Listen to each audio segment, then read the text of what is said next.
ঠাকুরের লেখা একটি দেশাত্মবোধক কবিতা ভারতবর্ষ আপনাদের পরিবেশন করব।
ভারতবর্ষ মানে কোন আর্ট পেপারে আঁকা জল রঙের মানচিত্র নয়।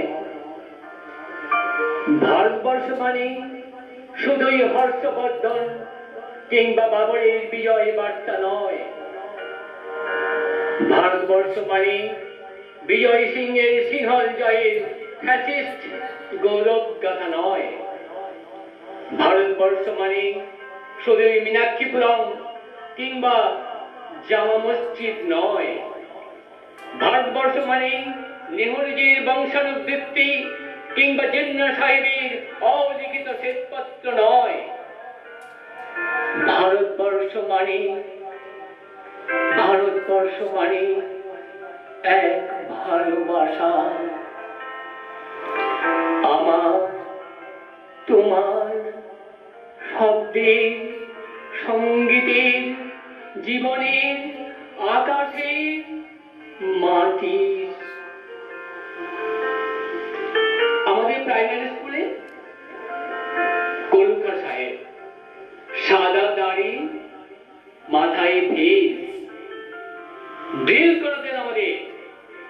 অ্যাটেনশন, ডান বা ডান বা ডান বা ডান বা। সস্নেহে সতর্ক করতেন, বাবার সকল পার হাত মিলিয়ে মিলিয়ে ফেলো, মিলিয়ে মিলিয়ে ফেলো। কলুকা সাহেবের গড়ের মাটিতে আজ ফেরেশতার হাসি ভারতবর্ষে চিরাগ হয়ে জ্বলছে। বজ্জু মিয়া হাতের কর্ণিকে শিব মন্দিরের গায়ে কত ফুল কাটা।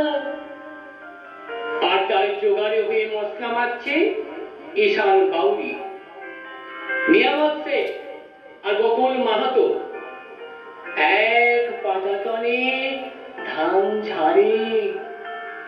সোনালী গোবিন্দ ভোগে খামারে ঠিকরে পড়ে সোনালী আলো।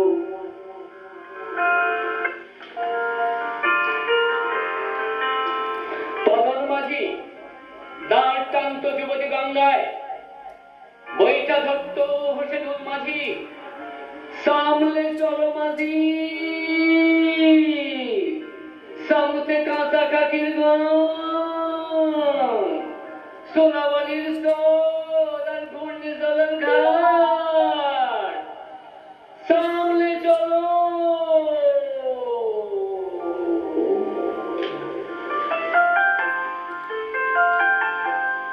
আমার ভারতবর্ষে কোন গেরুয়া রাজনীতিবিদ কিংবা ইমামের নির্দেশিকা নেই। আমার ভারতবর্ষে এখানে কোন সংহিতা হাদিস ছাড়াই কোজাগরি চাঁদে অকৃপণ আলো পড়ে ঈদগার উপর, আর রমজানি চাঁদ তুলসী মঞ্চের গায়ে পূর্ণ আলো দিয়ে যায়। আমার ভারতবর্ষ মানে রবি ঠাকুরের মধ্যে নজরুল। আমার ভারতবর্ষ মানে রবিশঙ্কর আর আলী আকবরের যুগল বন্দী।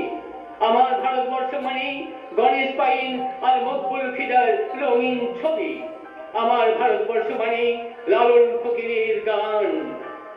আমার ভারতবর্ষে আমি শুনেছি মোহাম্মদ রবির সঙ্গে লতা ডুয়েট, দেখেছি পাল্লাদি আজহারের সঙ্গে সচিনের দৌড়, খেলার মাঠের প্রান্তে দাঁড়িয়ে শুনেছি নৈমুদ্দিনের তোদারকে চিৎকার, বিজয়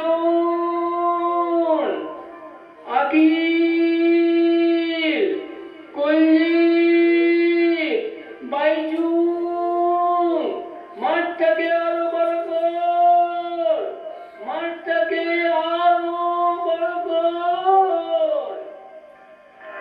মাঠ দিন দিন ছোট হয়ে যাচ্ছে, আমাদের মাঠ দিন দিন ছোট হয়ে যাচ্ছে। ভারতবর্ষের মাঠ দিন দিন ছোট হয়ে যাচ্ছে। মাঠটাকে আরো বড় করা দরকার। ভারতবর্ষের মাঠটাকে আরো আরো বড় করা দরকার। আরো অনেক অনেক অনেক অনেক বড়